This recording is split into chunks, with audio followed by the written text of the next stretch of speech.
Mesdames et Messieurs, bonjour. À cette petite conférence de presse, il peut être inhabituel pour un luxembourgeois de donner de grandes conférences de presse s'il n'est pas à tout hasard rapporteur d'un texte législatif, mais les événements des derniers jours et des dernières semaines m'ont quand même amené à vouloir partager un certain nombre de pensées avec vous relativement aux attaques dont, je crois pouvoir dire, mon pays a été l'objet et à la manière dont cela s'est produit. En guise d'introduction, pour ceux qui ne connaîtraient pas le Luxembourg, tout comme le sénateur Marini, quoique sa commune soit jumelée avec une belle commune luxembourgeoise du nom de Vianden, il y passe régulièrement de belles périodes de son existence terrestre, et jusque-là, il n'avait jamais cru bon d'affirmer à Vianden que le lieu ne devrait pas exister. Le Luxembourg emploie 75 000 frontaliers français, plus précisément lorrains, ce qui représente à peu près 10% de la population active lorraine. Le Luxembourg pratique un taux marginal maximum d'imposition de 38%, à peu près 30% d'imposition sur le revenu des collectivités et un taux de TVA de 15%. Tout cela pour vous dire que nous avons bel et bien besoin de recouvrer nos impôts et que nous le faisons. Et que si nous ne le faisions pas, nous aurions exactement les mêmes problèmes que n'importe quel autre pays européen ou autre. Le Luxembourg est indépendant depuis 1839. N'en déplaise à certains. C'est un pays qui possède 3 langues officielles dont le français n'est qu'une. La langue nationale est le luxembourgeois, que je ne peux pas pratiquer dans cette enceinte parce que par modestie, mon pays a toujours renoncé à exiger que notre langue nationale ne devienne langue officielle. Nous nous accommodons donc d'autres langues véhiculaires pour la communication parlementaire. Ensuite, comme vous le savez, nous sommes un pays fondateur de l'Union européenne et de ses prédécesseurs, et nous sommes le pays natal de Robert Schuman, dont la langue maternelle était la même que la mienne, c'est-à-dire le luxembourgeois. Maintenant, je voulais vous dire que je déplore foncièrement que le débat autour d'une problématique sérieuse, une problématique foncièrement européenne, c'est-à-dire celle de l'intégration des populations roms, et la volonté, que je ne commenterai pas du tout, du gouvernement français de déplacer des campements illicites ou alors de faire en sorte qu'ils disparaissent, ne tourne à une guéguerre rhétorique, d'abord entre la France et la Commission, ensuite entre la France et le Luxembourg, qui mène aux culminations que l'on connaît. Moi, je dois vous dire que je trouve foncièrement étrange, et j'aimerais vous communiquer le désarroi de mes concitoyens devant le fait que du moment qu'un pays qui se dit grand, qui en comparaison au Luxembourg l'est,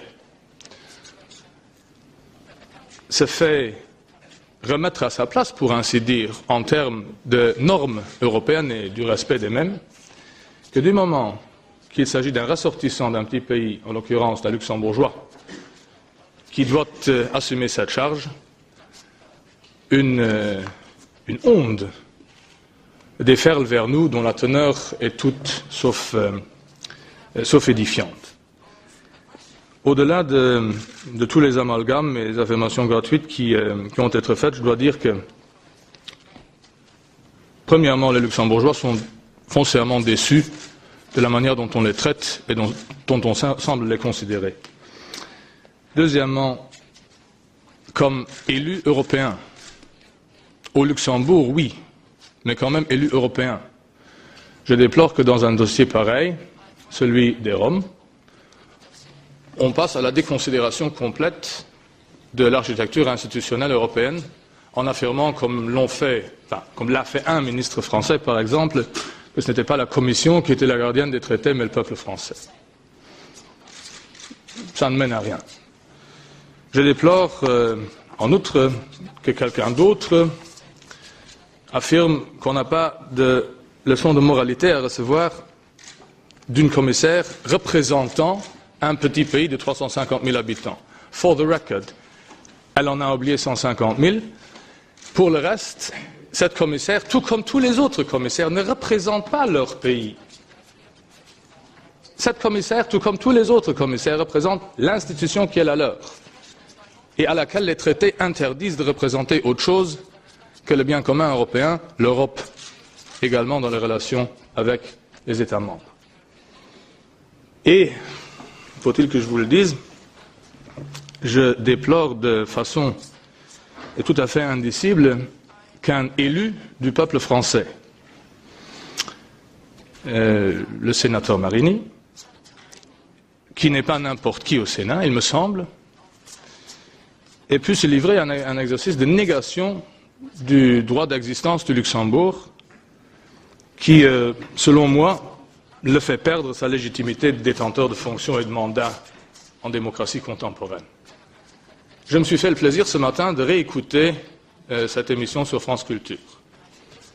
M. Marini a affirmé qu'il s'agissait d'un dérapage verbal. Moi, j'avais l'impression qu'il insistait pour déraper.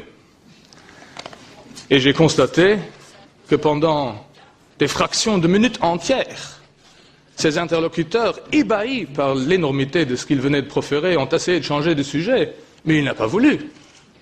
Il en a renchéri pour dire que si, il était sûr de son affaire, il avait fait des études en la matière, il savait que le Luxembourg ne devrait pas exister. Mesdames et messieurs, je vous dis, cela est inexcusable,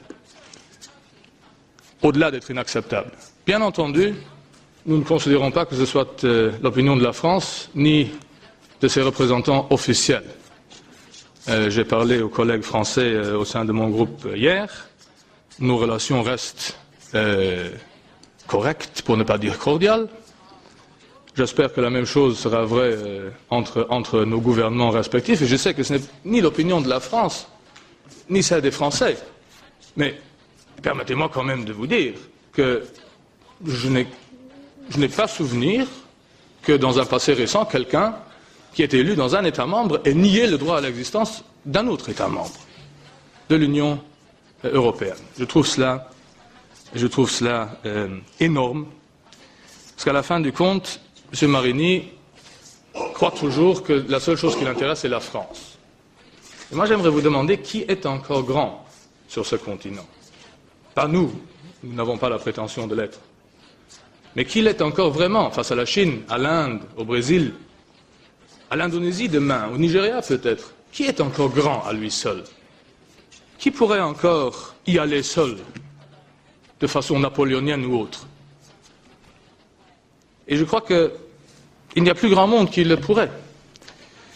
Pour conclure cette appréciation de l'affaire, j'aimerais citer un Français sur lequel je suis retombé par hasard, qui s'appelle Montesquieu, et qui c'est retrouvable dans les pensées diverses, a affirmé « Si je savais quelque chose utile à ma patrie et qui fût préjudiciable à l'Europe, ou bien qui fût utile à l'Europe et préjudiciable au genre humain, je le regarderais comme un crime. » Il a également affirmé « Si je savais quelque chose qui pourrait servir ma nation, mais ruiner une autre, je ne le proposerai pas à mon prince, car je suis d'abord un homme et ensuite seulement français. Car je suis nécessairement un homme, mais français uniquement par accident. Il n'y a pas de grand mérite à être né dans un grand pays ou dans un petit. Le seul mérite en Europe aujourd'hui, je crois, est d'être capable et disposé à servir la cause de l'entente des Européens, de tous les Européens qui sont égaux par ailleurs.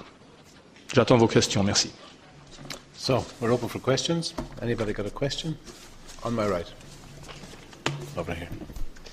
Bonjour, Arnaud Bouvier de l'agence France Presse. Est-ce que la colère froide et argumentée que vous venez de nous exposer est partagée par tous vos collègues élus du Luxembourg? Et puis, autre question, vous avez expliqué en quelle mesure tout ceci vous scandalise, ce que nous comprenons bien évidemment, mais quelle suite va-t-on donner à ça? Est-ce que vous attendez un geste de la part des autorités françaises? Est-ce que vous pensez que l'affaire va continuer à faire des vagues jusqu'à une éventuelle démission de ce sénateur, ou est-ce que les choses vont progressivement revenir à la normale? Premièrement, je peux vous dire que ce que je viens de vous communiquer est unanimement ressenti de la même manière par l'ensemble de mes compatriotes, qu'ils soient élus ou pas. Ce que nous considérons dans l'ensemble qu'il y a des offenses à ne pas commettre envers un voisin, envers un ami, envers un petit pays et sa population. Et nous considérons que cela est inadmissible. En termes de gestes de la France, il l'a déjà eu. Le Premier ministre français a appelé le Premier ministre luxembourgeois pour lui tendre les excuses de la France, qui ont bien entendu été acceptées, parce que, comme je l'ai dit il y a quelques minutes, nous ne considérons pas ce qu'a dit le sénateur Marini comme étant une articulation officielle de la France. Mais considérant le personnage lui-même, moi je dois vous dire qu'après un dérapage pareil, moi je quitterai la scène publique. Anybody else with a question, please? At the back. Hugues Baudouin, LCI TF1. J'avais une question. Vous avez mentionné qu'il y avait un certain nombre, enfin, notamment la ville dont est maire M. Marini, Compiègne, est jumelée avec une ville luxembourgeoise, qu'il y a d'autres cas de jumelage en France avec des villes luxembourgeoises. Est-ce que vous savez si des décisions ont été prises de suspendre tout échange en attendant des excuses, et notamment de la part de la commune de Vianden, en attendant des excuses du maire de Compiègne? Ce que je sais, c'est que j'ai parlé à Madame le maire de Vianden hier, que je connais bien, pour lui demander comment elle voyait les choses. Elle avait apparemment eu un échange de mails avec M. Marini, qui, m'a-t-elle dit jusque-là, n'a jamais fait des affirmations drôles ou autres à l'envers de sa commune jumelée de Vianden, ni envers le pays dans lequel se trouve Vianden. Elle était consternée, elle lui a fait part de sa consternation. Lui, apparemment, a répondu en disant il s'agissait d'un dérapage verbal et je vais voir si, dans un avenir proche, j'en tirerai les conséquences, je proférerai des excuses ou quoi. J'ai encore vérifié, juste avant de venir vous rejoindre, si tel avait été déjà le cas. Il semblerait que non. Pour le reste, la ville dont je viens moi-même et d'innombrables autres villes au Luxembourg ont des jumelages, y incluant en France. La France est un pays ami de longue date. Nous partageons non pas la langue maternelle, mais au moins une langue de communication. Comme a coutume de le dire à raison Jean-Claude Juncker, rien de ce qui est français ne nous est étranger. Il n'y a absolument aucune raison pour procéder à des représailles de quelque ordre que ce soit envers des communes ou des élus ou des gens qui n'ont pas trempé dans cette affaire. Mais c'est une affaire où je dis clairement que moi je m'attendrais à ce que celui qui commet des énormités pareilles, et juste celui-là, doit ensuite assumer les conséquences logiques de son geste. Thank you very much. Any more questions? Encore des questions? No? If that's not the case, then have a nice day. And thank you for coming. All right. Yeah, perfect.